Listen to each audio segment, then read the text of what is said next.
طلعتها من الفرن مشوية وجميلة ازاي.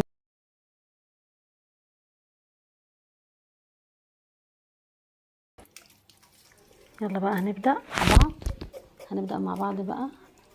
نمسك السكينة ونحاول نغزغزها كده بالراحة التتبيلة تدخل فيها عشان ندخل فيها الخلطة، تدخل فيها جواها كلها. بسم الله الرحمن الرحيم. اللهم صل وسلم.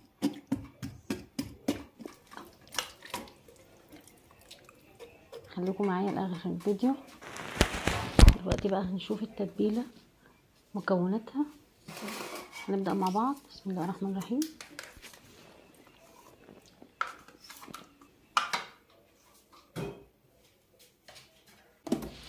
اول حاجة هنعملها هي الزبادي. نجيب علبة الزبادي. طبعا الزبادي حط الزيت،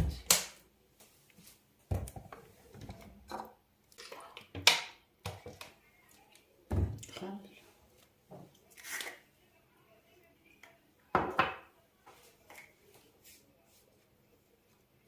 ملح،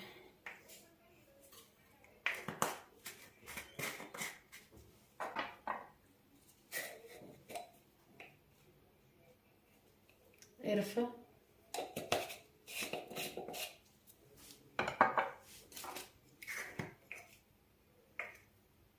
كزبرة ناشفة،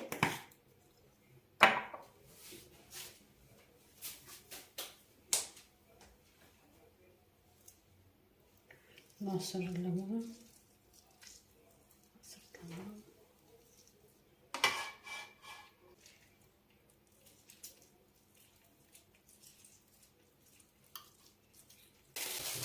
معلقة توم بودرة،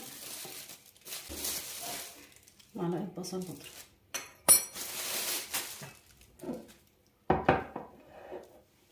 عسل أبيض. دي بتطريها وتخليها كده تمام. نقلب بقى كده الخلطة كلها من هنا.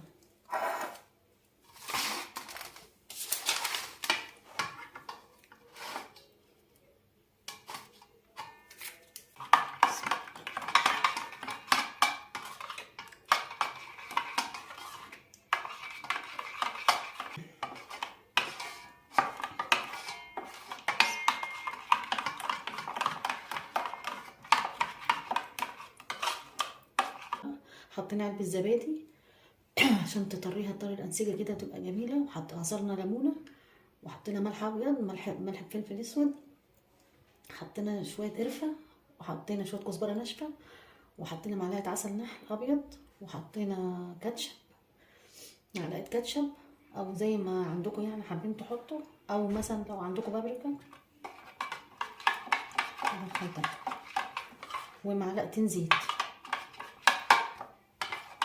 زيت زيتون، زيت كريستال، أي زيت.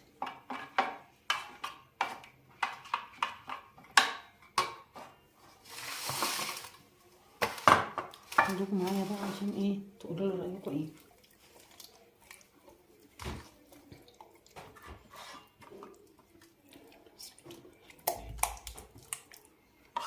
احنا هنتبلها بقى كلها كده،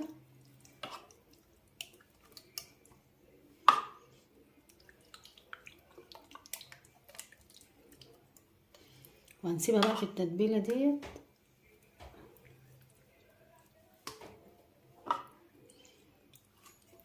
مثلا ساعتين 3 حسب ما انت عاوزه تسيبيها.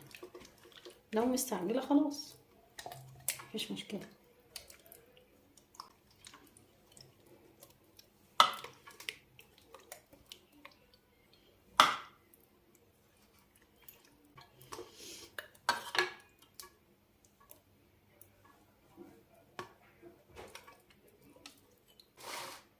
هنسيبها بقى في التلاجة ساعتين كده او 3 تشرب بس من التتبيله كده، وبعد كده نحطها في الفرن على الشبكه.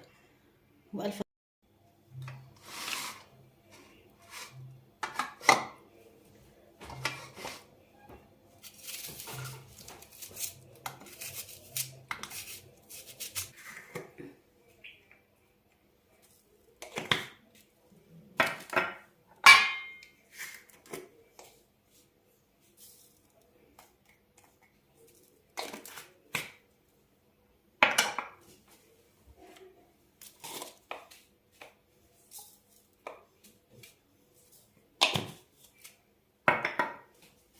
كده عملنا بقى ايه، عملنا البصل طرنشات، حطينا عليها فلفل اسود وملح وكمون وكزبره ناشفه وملح ابيض، نعملها مع بعض بقى ونحشي بيها الفرخه.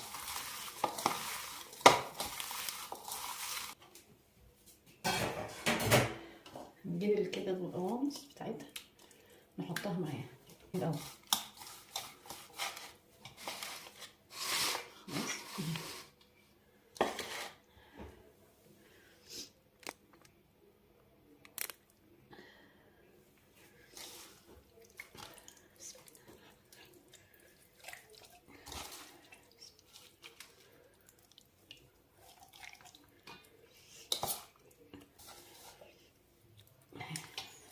التتبيله بتاع التلاجة.